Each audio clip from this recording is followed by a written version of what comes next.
So he's naturally get involved with the actresses. He's been called a playboy, and he likes the women, and he likes to drink, and all the what artists enjoy that he really enjoys. He particularly likes certain genres of films, such as horror films, including the Friday the 13th series, Elizabeth Taylor films, and westerns. At some stage, he decided that the actresses and actors in North Korea were not very good. And so he said, I would like to have Miss Chae, who is one of the more noted actresses in South Korea, here to make movies. And so they kidnapped her. In 1978, Chae Yoon-hee is kidnapped by North Korean agents. When she arrives in North Korea, she is greeted by the dear leader himself. There was a voice. Welcome to North Korea. I am Kim Jong-il. I felt I was now to be killed. I felt as if all my blood fell down to my feet. 6 months later, Miss Chae's husband, the renowned film director Shin Sang-ok, is also kidnapped. Over the next 3 years, they are forced to make films for Kim Jong-il, including a North Korean version of Godzilla.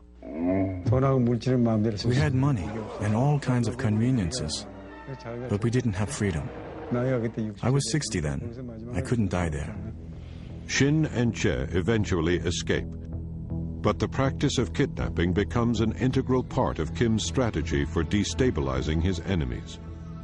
Between 1977 and 1983, several Japanese citizens vanish without a trace. The North Koreans said we needed Japanese role models so that we could learn from them how to behave like Japanese and how to sound like Japanese when we spoke. The purpose is for North Korean agents to pose as Japanese, thus providing cover and deniability while engaging in acts of sabotage against South Korea. By the mid-1980s, South Korea is the model of a modern capitalist nation. Its booming economy is a constant source of resentment to Kim, whose own economy is on the brink of disaster. Adding insult to injury, Seoul is internationally recognized as a world-class city when it is designated as host of the 1988 Olympics. Determined to intimidate participants and disrupt the Games, North Korea turns to its strategy of abduction and sabotage to perpetrate an act of terrorism, allegedly at the direction of Kim Jong-il. Just disappeared. In 1987, 2 North Korean agents posing as Japanese tourists plant a bomb on board a Korean Airlines flight headed to Seoul. Soon after they deplane at a stopover, the bomb explodes, killing 115 people. The capture of 25-year-old Kim Hyun-hee is a sensation.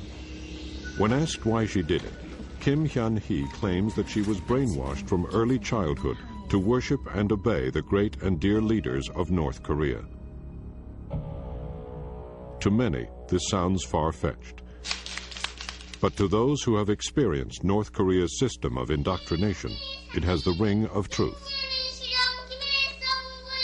어렸을 때 진짜 유치원 때부터 그런 걸 배워요. In kindergarten, we start learning about Kim Jong-il and Kim Il-sung's birthdays. On those days, they give candies and other gifts, and there are portraits of them. And then we bow in front of them and say, "Thank you, General Kim Il-sung."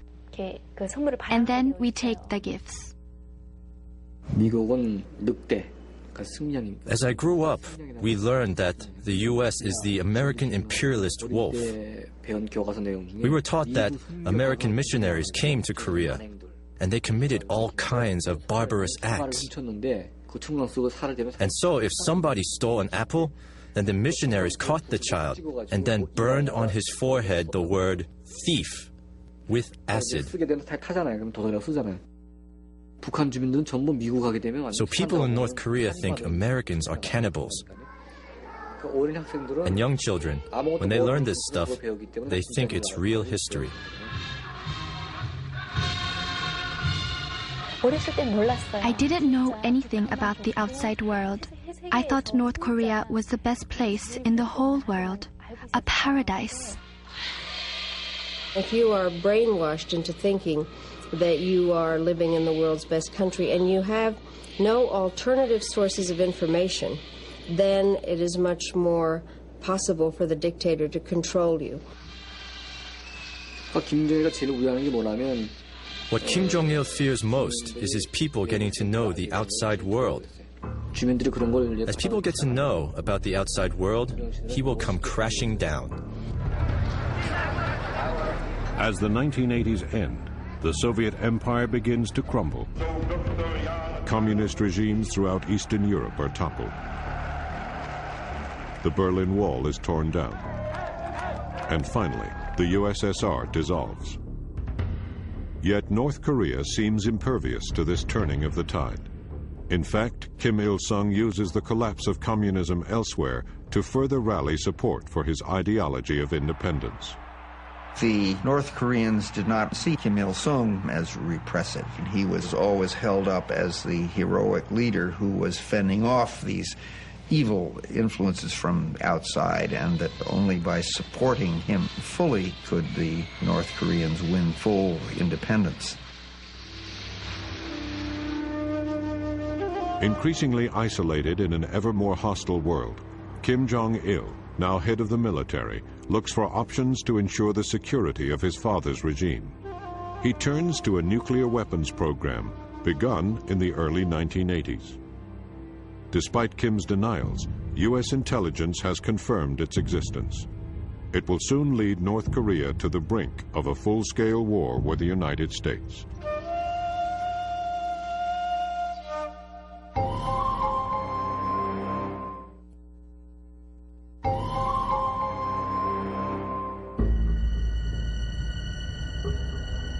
On the morning of June 16, 1994, President Bill Clinton calls together his top advisors for what amounts to a war council. Plans for the deployment of a massive military force to South Korea are on the table.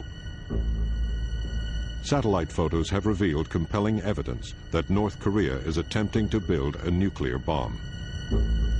We were preparing for the possibility of war in a very serious way, planning, first of all, for a strike on the nuclear complex, but secondly, for the war that could well have resulted had the North Koreans launched an invasion of South Korea. That all looked very, very real to us at the time. The Cuban Missile Crisis in 1962 is the most dangerous moment the world has seen. I think 1994 is the second. In fact, Secretary of Defense Perry was briefing President Clinton in the Oval Office on a reinforcement plan at the very moment that former President Carter, Jimmy Carter, called President Clinton from Pyongyang and said, "Hold on, I've been talking to Kim Il-sung, and maybe there's some negotiated agreement that can be reached." President Carter has gone to Pyongyang to try to negotiate a diplomatic solution to the crisis. It is now past midnight Friday morning in North Korea. And he appears on CNN to announce his achievement. President Kim Il-sung has committed himself to... Carter saved Clinton's bacon because the Clinton administration had the idea that pressure is the only way you can deal with a problem like this. They had no understanding of North Korean psychology, which is that simply made them more determined to resist the pressure and show that they would not be cowed down by the mighty superpower. Carter has averted a military showdown.